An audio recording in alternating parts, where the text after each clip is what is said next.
Hello.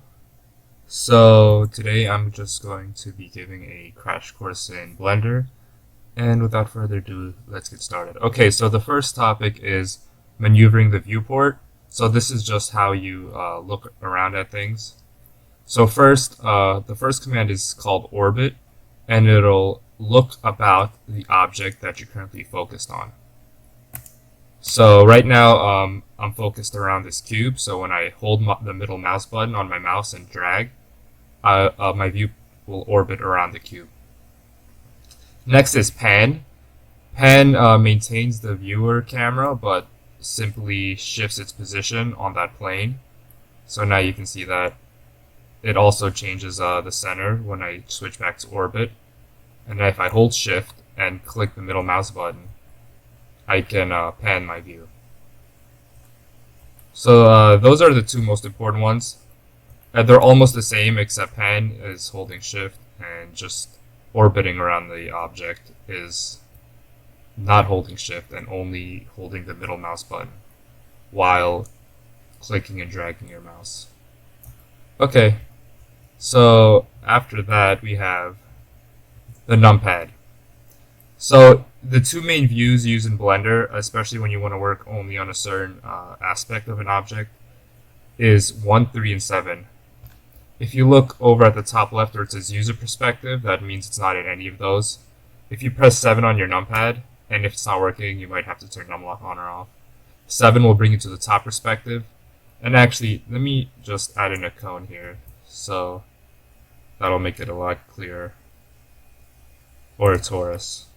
I'm just going to scale it in a particular dimension. Okay, so 7 will bring us to the top, and as you can see, we're looking at the top of the torus. 1 will bring us to the front, and if it looks weird, that's just because the camera is in perspective mode. If you press the 5 key on your numpad, it'll change it to orthographic, where things that are further away don't get smaller. So it's not like in real life, but sometimes it's useful for working on it. And finally, 3 will bring us to the right orthographic.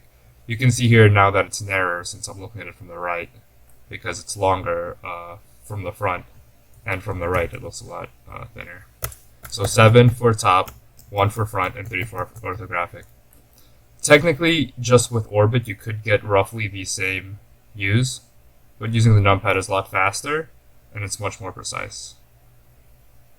Okay, next.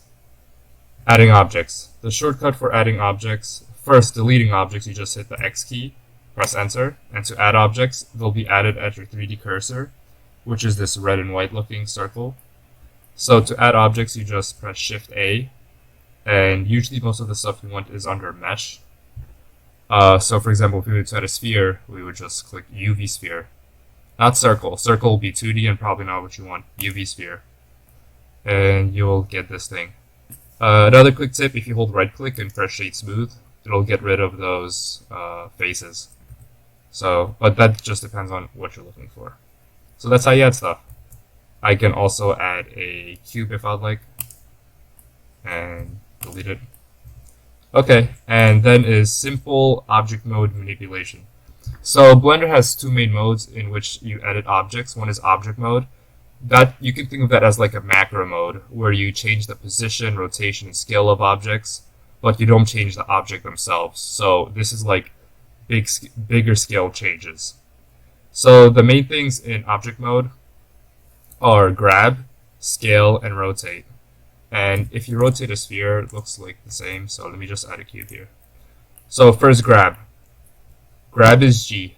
If you grab, it'll move the object normal to whatever your viewing plane is, which you usually don't want. So to undo, you can use Control Z, another very useful shortcut. So for example, if I can move it along the red line, the yellow line, or the blue line, which you actually can't see right now, but it's directly upward. So to move it along the red line, I press G, then releasing G, I can press X. And you'll see that the red line lit up a little bit, and now when I move it, I can only move it along that red line. I can either confirm the selection with left click, or if I don't like it, I can press escape, and it'll return to whatever it was. Similarly, you can use GY to move along the green line. GZ to move it along the blue line, which is up and down. And I can either press escape or left click to confirm. Next is scaling. So scaling is S, and just like grabbing, you can constrain scaling to 3 dimensions. The S dimension, the Y dimension, the X dimension, and the Z dimension. A common error I see beginners make is that when they scale, they put their mouse very close to the object. Wherever your mouse is, that's like the 100% point. So if you want to make very big changes in scale, putting it close to the object will do that, but usually you don't want that, because you can see now that I don't have much fine control. So if you want very fine control over your scale, you want to put it somewhere around the middle of the edge of the window and your object. So here I'm setting the initial reference point right here, and then if I drag it closer, I can do that. But if I drag it away, it's much more fine. Also, Blender automatically loops your cursor around the edge of the screen, so you don't have to keep scaling over and over again. Then again, if you press escape, it'll cancel that. So if you want to scale it in all 3 dimensions at the same time, very simple, S. What about if we just wanted to scale it in 2 dimensions, but not the Y dimension? So you can actually do that by using Shift and then indicating to Blender the dimension you would not like it to be scaled in. So that's a bit advanced, but I'll just go over it real quick. So if I do S, Shift, Y, it'll get scaled in the X and the Z, but not the Y. Okay, and finally, rotation. Rotation, very similar. Hotkey is R, very similar to scaling, grabbing. If I press R, it'll just rotate it normal to the viewing plane, which is probably not what you want, because if you look at the numbers on the right, the rotation X, Y, and Z on the right side of the screen, it's just doing just some random stuff. You're going to use RX, which will rotate it like this. RY will rotate it like this. When you think of rotation, I always think it's helpful to imagine the green line is a string going through the object, and it's keeping that rotation locked while allowing it to turn on that string. And you can, if that helps you visualize what's going to happen, that's helpful. If not, oh well, sorry about that. Okay, and that's rotation. Yeah. So that's most of the ways to manipulate an object in object mode. Now, if you press Tab, you can see that up here it switches between object mode and edit mode. Make sure your mouse is inside of the window whenever you execute any of these commands, or they won't work. Like if I put it here and press Tab, it doesn't do anything. So edit mode lets you control vertices, edges, and faces. What's a vertex? Vertex is one of these dots that make up the shape. So I can move with the same tools that we learned in object mode. We can also manipulate vertices. So this is what I mean by like micro control. You're editing the objects themselves rather than just the large scale properties of them. So we can click this vertex and we can use G to move it. And R and rotate and scale actually don't do anything on one because it's like too small of a point. It doesn't really, it's kind of meaningless. But if you select 2 vertices by using Shift Select, which will add to your current selection, then you could try using R or S to scale, make them further apart or closer together. So yeah.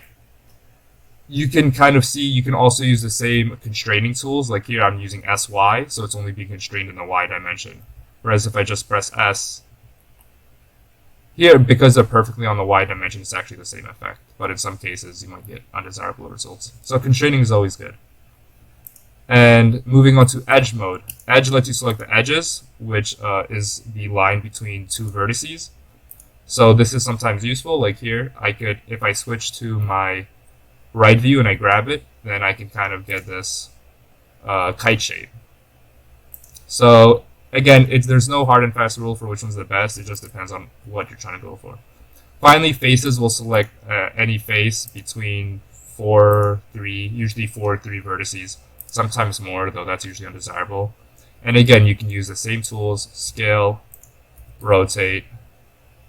It'll actually let you make shapes like these, which you don't want because they don't make any sense. And scale.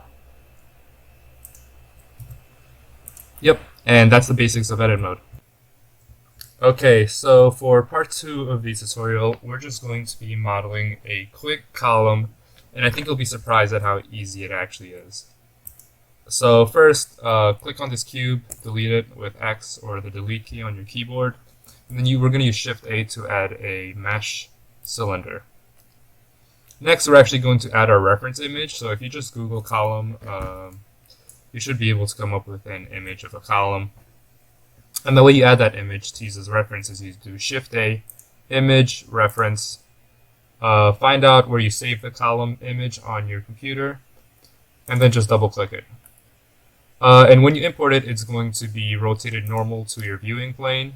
So to get rid of that, just click on the column so that it's highlighted orange. It's kind of hard to see.